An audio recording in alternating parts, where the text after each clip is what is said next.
Hi everyone, welcome back. If you're not already subscribed, hit that subscribe button. I get it out the way because I always forget to say it. I'm Kelly Michelle. I'm sure you probably, if you're watching my channel, you really just know me by now. And today I want to do a look for you, this look in fact, which has been my go-to everyday look. Although it's an everyday look, it does take me about 25 minutes, sometimes 30, so I actually I wouldn't be doing this look if I was like going to work or whatnot, but at the minute I'm just on maternity leave, so when I do my makeup, I do this look.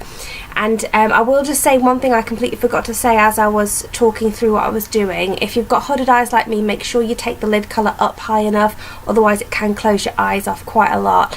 And yeah, so I hope you enjoy the video, and if you want to see how I got this look, then just keep watching. So all my skincare is done, and the first thing I'm going to do is take my MAC Painterly paint pot, and I'm just going to put that all over my eye from lash line up to brow bone. Then I'm going to take the Maybelline Colour Tattoo and 24 Hour in pink gold, and I'm just going to put that just on my lid and ever so slightly into the crease.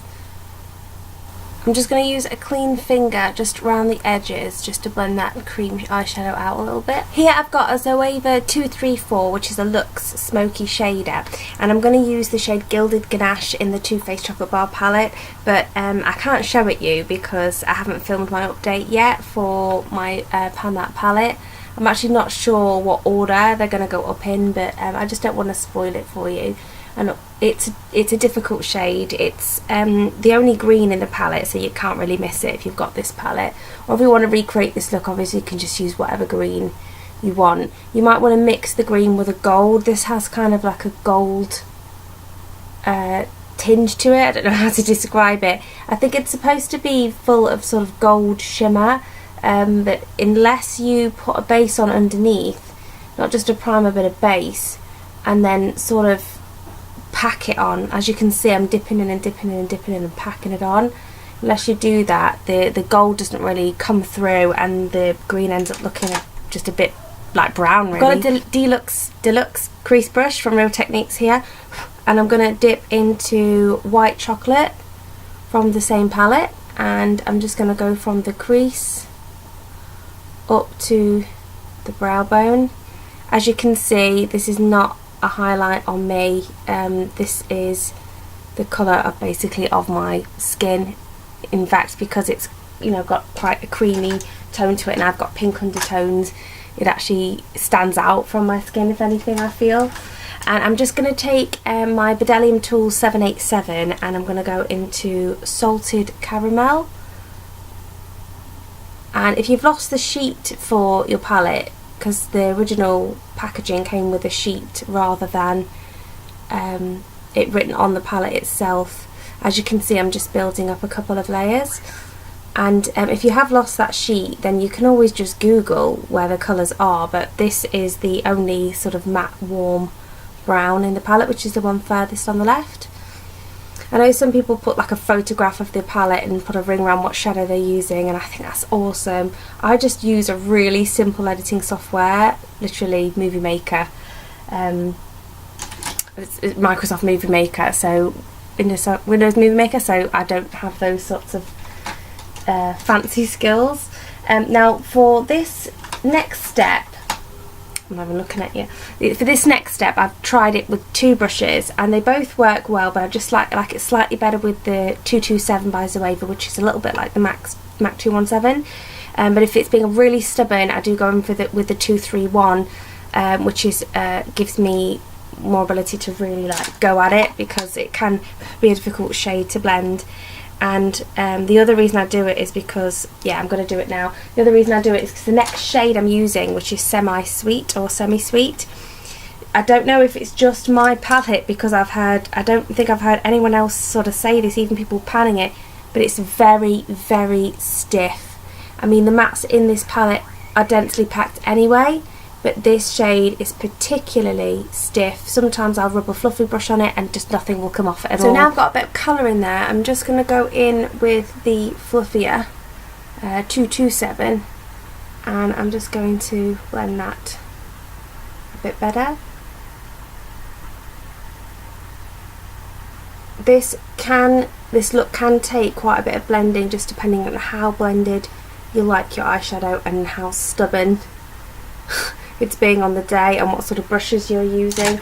I can sometimes do it, I just sometimes do it in half the time of other times, and I can't really work out why it's just sometimes more difficult than other times. So it looks really messy here, but that's because I plan to clean that up when I put my foundation and concealer on, and I'm just going to go ahead and do that. I don't want the video to be too long, I'm just going to show you the eyeshadow look today, so I'll just go and do that and come back. Okay, I've done my foundation now, but before I put my concealer on, I will just say sometimes, depending on how stubborn it has been to blend, you may want to just touch up the Gilded Ganache a little bit more. Or alternatively, one thing I found a really pretty look is to take on my finger Creme Brulee, which is the gold shade, and just pop that in the centre for sort of like a spotlight effect. But if you are going to put something in the centre like that, then do take care, as I say, to put a base down for Gilded Ganache, because I do not have oily lids, and Gilded Ganache without a base completely fades on me to the point where all the other shades around it are visible except for that, and it looks a little bit crazy. So yeah, be careful if you're putting a shade on top of it, because that will stay and Gilded Ganache will fade and it'll look crazy. So that is enough for the top lid, and I'm just going to go and put some concealer on. Right, so I've done most of my other makeup, and I'm using a pencil brush, which is the 230 from Zoeva, and I'm going into hazelnut, hot chocolate. Hot chocolate and hazelnut are very similar. Hot chocolate, or hot chocolate as some people call it, is a bit darker, just a little bit darker. When you get it on the eyes, because of the way it's, you know, shimmery, they do look extremely, almost identical. I'm just making sure to connect the outer corner. I'm putting that under my eye. Any shimmery brown will do to recreate this look, but ultimately you could also, you know, just use a matte if you prefer matte on your lower lash line. And I'm looking for, there we go, this is the same 227 that I used before. I'm just going to dip into a tiny bit of salted caramel and semi-sweet mixed together, and I'm just going to buff out the lower lash line and blend it in the corner where I've gone a little bit overboard. So when I'm doing my makeup, I forget my inner corner highlight because I don't tend to use a brow bone highlight, but I've been using this brush to do my inner corner highlight, so it's got a little bit left on it. It's the shading brush by Real Techniques, so with no additional product, just whatever's left from yesterday when I highlighted my eyes, I'm just going to run that a little bit under my brow bone, because I don't really like a brow bone highlight, that just gives me a little something. But for my inner corner highlight, I'm going to mix champagne truffle and marzipan, which is my favourite way to use champagne truffle. I love marzipan on its own, but I much prefer the champagne truffle mixed with the marzipan. And what I like to do is rub into the champagne truffle once, rub into the marzipan once, and then back into champagne truffle. So it's like a sandwich with a, it's like a, yeah, like a marzipan sandwich with the champagne truffle as the bread. So that's the eyes done, and I'm just going to go and blend a little bit more around here and put some mascara on. So I put my first layer of mascara on. I generally put 2 on the upper lashes, and this eye look would literally go with so many different lip colours. I personally would wear this eye look with red, I would wear it with certain sort of nudie pinks, with nudes, and I would also wear it with like rosy colours, and it looks really nice with berries as well, so it just really goes with so many different colours. For blush, I'll just show you what I love. My favourite colour to use with this look is Sleek's Pomegranate, which looks like that. And when I use that, I'll generally then pair it with like a more of a berry lip just to tie it in.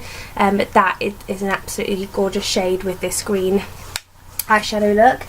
And for some reason, I don't think it's just my hooded eyes, this area looks really unblended sometimes when I finish this look.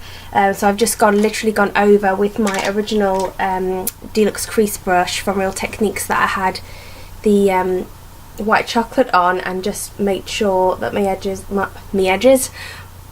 are really blended, and I take that underneath as well and just give it a really good blend, because I have been using this as like an everyday look, and there's been times I've rushed out the door and looked at myself and thought, oh my god, that's not blended, that's horrendous.